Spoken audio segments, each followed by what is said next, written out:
The video opens by framing a growing belief inside the MMA world that Justin Gaethje may no longer be the nightmare matchup fans once feared, especially for someone like Ilia Topuria. The narrator introduces the idea that this conversation didn't come from analysts or keyboard warriors, but from fighters themselves watching closely.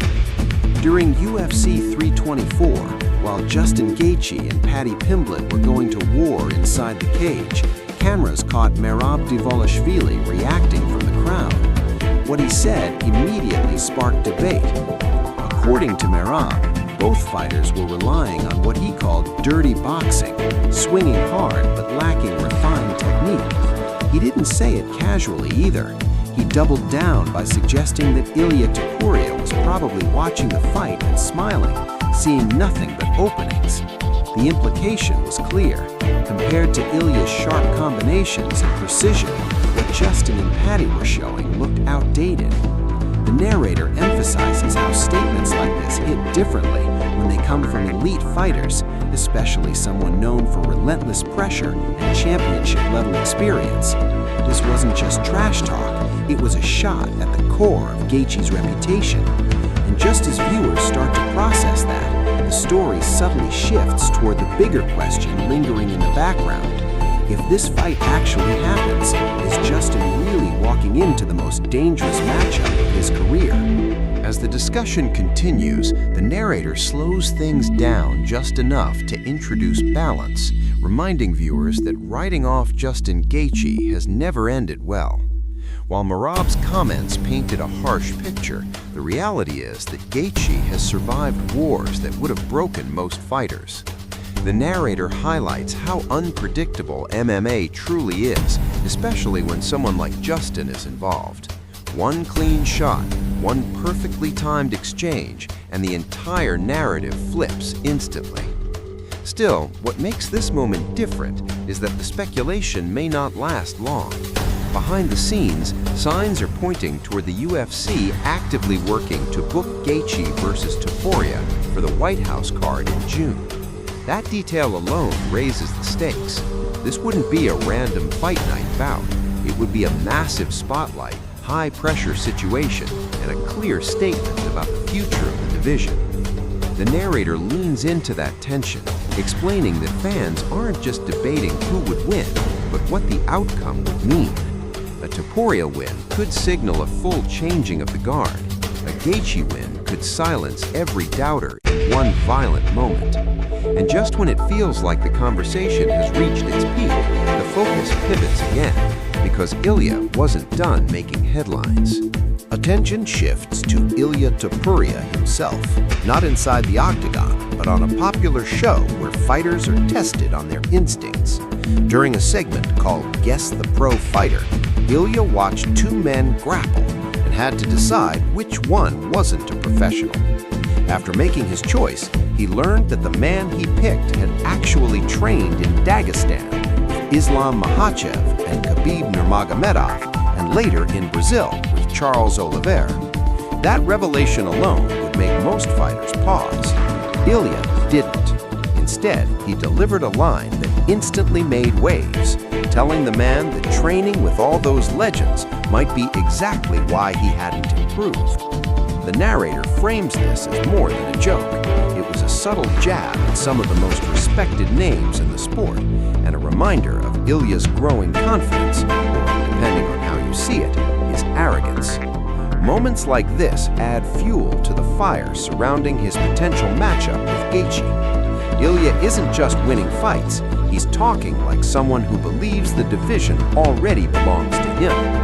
While fans debate whether that confidence is earned or premature, the video shifts focus again, this time back to Paddy Pimblett and what his future might look like. The narrator transitions into Paddy Pimblett's situation, explaining that while his fight with Gaethje was brutal and entertaining, questions about his ceiling remain. Belal Muhammad weighed in on the situation, suggesting that the UFC should be careful with Paddy's next matchup. According to Belal, Paddy needs time to recover and, more importantly, needs the right opponent. Throwing him in against someone like Arman Tsarukyan could be a disaster. Instead, Bilal floated the idea of Dan Hooker, a winnable but dangerous fight that still keeps Paddy moving forward. As this discussion unfolds, another detail adds controversy. Sean Alvey claimed he witnessed Paddy aggressively vaping while cutting weight, a moment that shocked fighters who were suffering through the same process. The narrator emphasizes how moments like this damage credibility. When a fighter's discipline is questioned, fans start wondering how serious they really are about becoming champion. And before that thought fully settles, the story takes a darker turn involving Arman Tsarukyan and Dan Hooker. The focus tightens on a past incident that refused to stay buried. During a stare-down in Qatar, Arman Tsarukyan headbutted Dan Hooker, later admitting he struggles to control his anger. At the time, many brushed it off as typical pre-fight chaos, but during a recent interview, Dan revealed something much more serious. That headbutt fractured his nose. The narrator walks the viewer through Dan's frustration, explaining how he fought with an injury that had nothing to do with what happened inside the cage. Medical scans after the fight confirmed the damage, and Dan made it clear that it affected him mentally and physically. This revelation forces viewers to reconsider Arman's performance that night. Was he fighting a compromised opponent? Did that incident give him an unfair edge?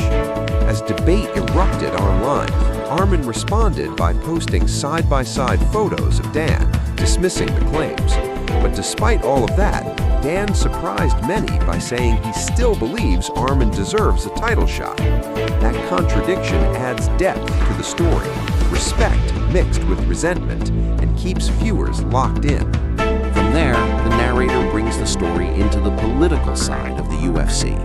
Arman Tsarukyan publicly apologized to Dana White and Hunter Campbell, promising to control his behavior and asking for a title fight. He admitted mistakes, including the headbutt and an altercation with a fan, but argued that he's never truly had a private conversation to clear the air. According to Arman, the UFC may still be holding his past against him, especially after pulling out of a fight with Islam Makhachev. The narrator frames this as a classic power struggle between fighter and promotion. Talent alone isn't always enough. Image, trust, and timing matter just as much. As Arman waits in limbo, new data emerges showing the UFC's business side thriving, with massive streaming numbers following UFC 324. Rankings are updated, divisions reshuffled, and momentum shifts across the roster, reminding viewers how quickly the landscape can change.